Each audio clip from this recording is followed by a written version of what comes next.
Hi friends, welcome to புதுமை சமையல் உலகம். இன்னைக்கு நம்ம பார்க்க போகிறது பிங்க் கலர் ரசகுல்லா தான் பார்க்க போகிறோம். ஏன்னா என் வீவர்ஸ் ஒருத்தவங்க பிங்க் கலரில் ரசகுல்லா செஞ்சு காட்ட சொன்னாங்க. அதனால் இன்னைக்கு இந்த வீடியோவுக்கு போகிறோம்.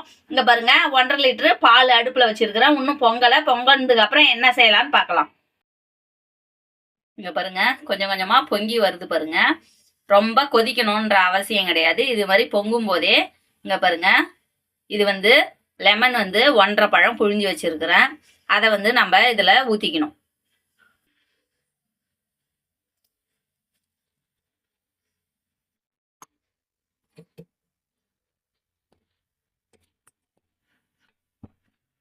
இங்கே பாருங்க, லெமன் ஊற்றினோடனே பால் திரிஞ்சு போச்சு பாருங்க. இது மாதிரி தான் வரணும். நல்லா திரிஞ்சு போச்சு. கேஸ் ஆஃப் பண்ணிடலாம். நம்ம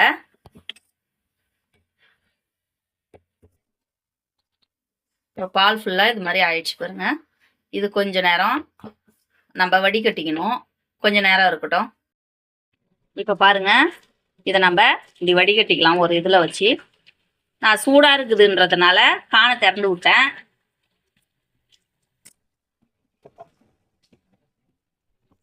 இப்போ காணை திறந்து விட்டு ஜில்லுன்னு தண்ணியில் நல்லா காட்டிக்கலாம். நல்லா இது மாதிரி ஜில் தண்ணியில் அலசிக்குங்க. அவ்வளோதான். இதை ஒரு துணியில் வச்சு நல்லா ஒட்ட தண்ணி இல்லாமல் புழிஞ்சு எடுத்துக்கலாம்.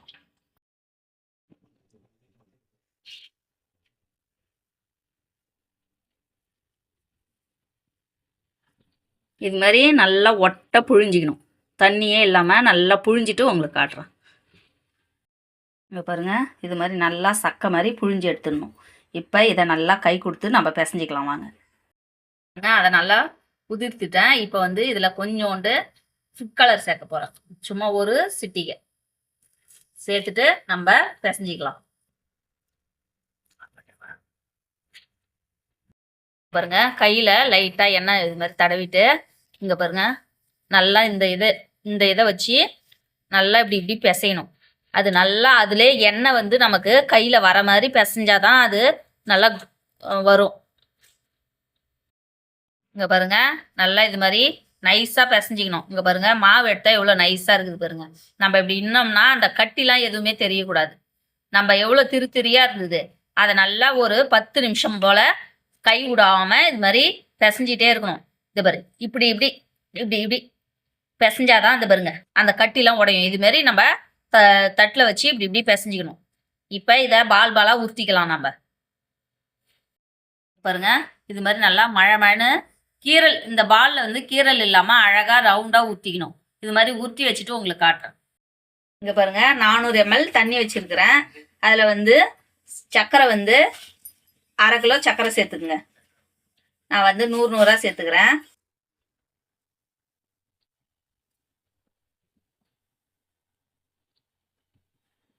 இது ஜீரா கொஞ்சம் கரையட்டும். இப்போ நம்ம போட்ட சர்க்கரை கரைஞ்சிடுச்சு. இதில் கொஞ்சோண்டு ஃபுட் கலர் சேர்த்துக்கலாம். நம்ம ஆல்ரெடி அதில் சேர்த்துருக்குறோம், அதனால லைட்டாக சேர்த்துக்கலாம். சேர்த்து தொழை விட்டுருங்க. இது ஒரு கொதி வரட்டும். இப்போ பாருங்க, கொதிக்குது. நம்ம ஒரு உருண்டையாக எடுத்து இதில் சேர்த்துக்கலாம். கொஞ்சம் சிம்மில் வச்சிடுங்க. எல்லாத்தையும் சேர்த்துட்டோமா, சேர்த்துட்டு மீடியம் சிம்மில் வச்சுட்டு ஒரு மூடி போட்டுடுவோம். ஒரு 10 நிமிஷம் இது கொதிக்கட்டும். அப்போ தான் ஜீராலாம் அது உள்ளே இறங்கும். அதுக்கப்புறம் எடுத்து பார்க்கலாம். இங்கே பாருங்க, 10 நிமிஷமாக கொதிக்குது. இங்கே பாருங்க, நம்ம பால் சின்னதாக போட்டோம் இல்லைங்களா, பெருசாக ஆயிடுச்சு பாருங்க. நல்லா ஊறி வந்துடுச்சு. இது இந்த ஜீராவிலே இருக்கட்டும். ஒரு 2 மணி நேரம் இருந்தால் தான் அந்த ஜீராவில் நல்லா ஊறி நல்லா டேஸ்ட்டாக இருக்கும். அவ்வளோதான். பிடிச்சிருந்ததுன்னா லைக் பண்ணுங்கள், ஷேர் பண்ணுங்கள், கமெண்ட் பண்ணுங்கள். மறக்காமல் சப்ஸ்கிரைப் பண்ணுங்கள். பக்கத்தில் இருக்கிற பெல்லையும் ப்ரெஸ் பண்ணுங்கள்.